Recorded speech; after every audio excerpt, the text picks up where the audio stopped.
Yes, mga ka-Q, isang magandang umaga pong muli sa inyo lahat. Alam niyo po, sa lahat po ng tao sa buong mundo, ang ibig po sabihin ng summer ay bakasyon. At sa bawat Pilipino, pag sinabi natin bakasyon, wala pumapasok sa isipan natin kundi Baguio. Why?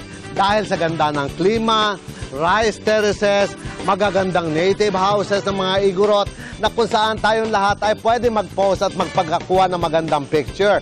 Pero teka mga ka-Q, kung kayo naman medyo kapos sa budget at hindi na kayo makakakat ng Baguio, nako, teka, pumunta na lamang po kayo sa Silang, ang rice terraces, ang mga bahay. Makakakuha kayo ng magandang picture na malapit lamang. Panoorin niyo po ito.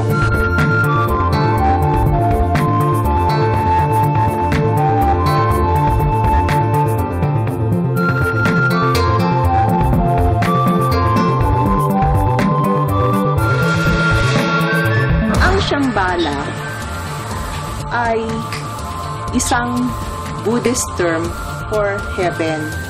It is a place for peace and tranquility kung saan ang mga tao ay kahit hindi pa namamatay, kung sila ay enlightened na parang si Buddha, ay nakakapunta sila doon.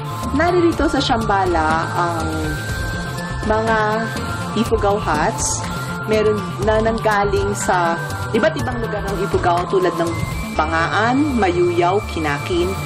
At meron din tayong mga kubo na galing sa Sagada at galing sa Bontoc.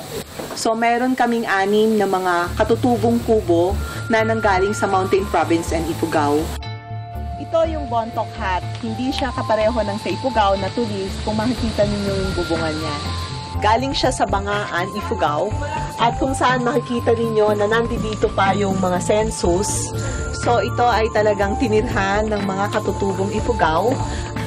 Marami rin tayong makikita dito na mga iba't ibang lumang kagamitan katulad ng sugar press na ginagamit sa pagkatas ng tubo ng unang panahon. Meron din tayo ritong isang ceremonial wedding bench or yung tinatawag na hagabing na kung saan ito ay status symbol ng mga Ifugao. Ito ang original na pinto ng mga Ifugao kung saan may isang hagdan na pag akyat nila itataas yung hagdan. Pagkatapos makikita natin na maitim ang lahat ng mga kahoy at may mga uling. Dahil ito sa uling, so ang ginawa namin ay itinreat namin to para hindi tayo mahirapan na maulingan. Sa makabagong panahon, sa construction, pag naghahakot ka ng mga buhangin, ang mga bato, ang ginagamit ay kartilya. Nung unang panahon ng mga Ifugao sa paggawa ng rice terraces, ito ang nilang ginagamit para yung putik, lupa, bato ay kanilang mahakot. Mga kagamitan, hindi lamang ng mga Ifugao, kung hindi ng mga iba't iba pa ring lugar dito sa Pilipinas. Ito naman ay galing Palawan, hindi siya Ifugao.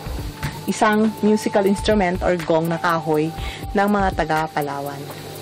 Ito ang dapay, kung saan nagpupulong ang mga elders, chieftain ng mga Ifugao.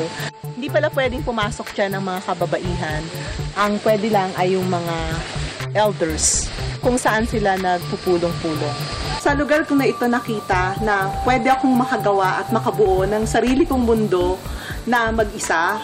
At the same time, pwede rin naman na makasama ko ang mga taong malalapit sa akin, ang aking mga kaibigan. Habang nandito ako, meron akong mga discovery sa sarili ko na hindi ko rin alam. Gustong-gusto ko rin yung mga indigenous art, mga katutubong bagay, katutubong Pilipino. So, ang gusto ko sana ay pagsamahin o i-combine ang arts and nature. At the same time, I want art to be functional. Pala yung raincoat ng mga Ifugao, tapos backpack din siya para pag umuulan, hindi mababasa yung mga gamit nila.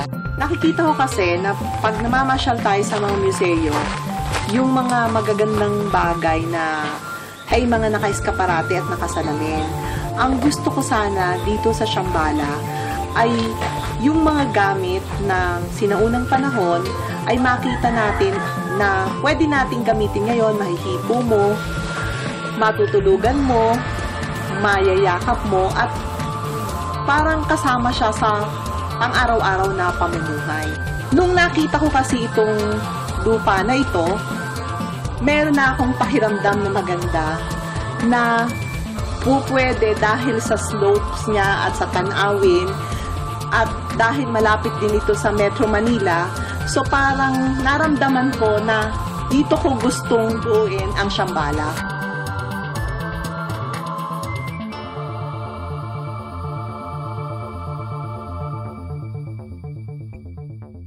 O, di ba menos gastos? Ang Baguio, nasa silang na. Rice terraces, ang mga bahay, at ang weather, maganda rin. At kung kagandahan ang pag-uusapan natin, naku, tayo na po sa ating Great Hair Day at silipin natin